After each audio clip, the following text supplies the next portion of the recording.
Tous ceux et celles qui œuvrent dans le monde de l'aviation font tout ce qui est possible pour prévenir les accidents. Toutefois, des accidents se produisent parfois. Si par malheur vous êtes impliqué dans un accident, il vaut mieux que vous soyez préparé à faire face à ce genre de situation. La préparation commence avant le décollage. Pour être sûr d'obtenir le secours des services de recherche et sauvetage, vous devez d'abord émettre un plan de vol ou un itinéraire de vol. Assurez-vous de toujours le déposer. Si vous accusez du retard, les services de la circulation aérienne pourront avertir rapidement les services de recherche et sauvetage et de recherche seront entreprises. Votre radiobalise de secours sert également à alerter les services de recherche et sauvetage et dirige les sauveteurs sur les lieux d'un appareil ayant émis ce signal de détresse. En cas d'atterrissage forcé, une radiobalise activée manuellement ou par la force de l'impact alerte les satellites de recherche Cospas-SARSAT. Ces satellites sont conçus pour diriger les signaux de détresse vers le centre de coordination de sauvetage terrestre le plus proche. Ce centre déterminera le lieu approximatif de l'accident et déploiera les ressources de recherche et sauvetage ou de CASARA. Cette dernière est une organisation de bénévoles qui utilisent leur propre appareil afin de joindre leurs ressources à celles des services de recherche et sauvetage du ministère de la Défense nationale. Les membres CASARA ont contribué au succès de nombreuses missions de sauvetage. La première indication qu'un avion s'est écrasé provient souvent d'un signal ELT. Ce même signal sert à déclencher les opérations de sauvetage aussitôt que possible. Si aucun signal ELT n'est émis, les efforts de recherche ne peuvent débuter tant qu'un plan de vol n'indique pas de retard. Le choc d'un impact est censé déclencher automatiquement le signal ELT. Toutefois, il est recommandé de le mettre en marche manuellement pour s'assurer d'alerter les secours. Grâce au ELT, la plupart des survivants d'un accident d'avion sont récupérés très rapidement. Cependant, il vaut mieux être préparé pour faire face à une telle situation, car il peut arriver que le mauvais temps ralentisse les opérations de sauvetage.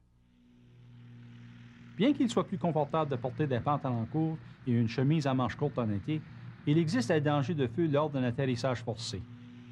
L'expérience démontre qu'il est préférable que la peau soit protégée par des vêtements faits de fibres naturelles, comme du coton ou de la laine. Ces tissus ne fondent pas sous l'effet de la chaleur qui résulte d'un feu en vol ou au sol. Porter de tels vêtements est non seulement sage, c'est aussi absolument nécessaire. Même s'il fait beau pendant la journée, les soirées sont généralement plus fraîches.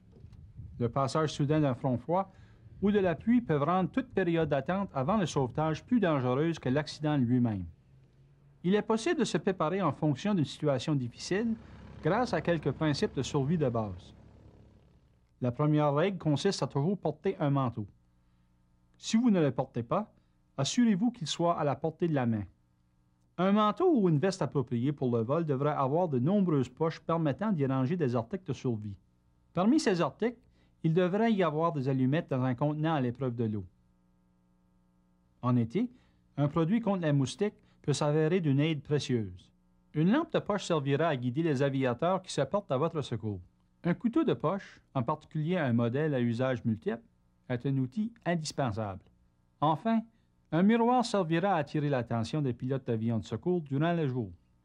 La plupart des experts en survie recommandent d'avoir des vivres à haute teneur calorifique dans les poches de notre veste. Selon eux, ces vivres doivent être consommés à partir du deuxième jour d'une situation de détresse seulement. En effet, il est probable que vous ayez pris un petit déjeuner ou un repas avant de décoller et que vous n'aurez pas vraiment besoin de nourriture avant le lendemain.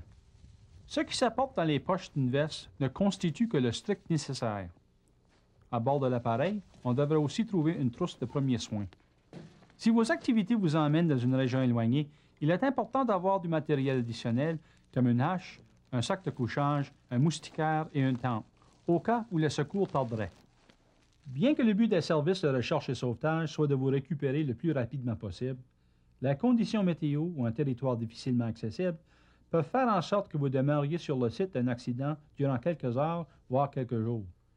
Il faut alors tenter de rendre ce séjour le plus confortable possible. Lorsque vous attendez les sauveteurs, restez près de votre appareil. N'essayez surtout pas de quitter le lieu de l'écrasement pour trouver du secours. Les équipes de recherche et sauvetage vont se fier à votre plan de route pour tenter de vous retrouver.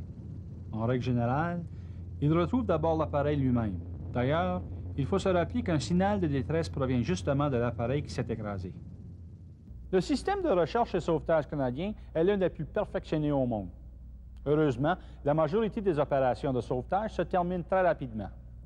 Cependant, il faut s'assurer d'être bien équipé et de bien connaître les techniques qui sont nécessaires pour survivre seul pendant quelques jours. Ici Michel Doiron, et je vous invite à être des nôtres la semaine prochaine à travers le nuage.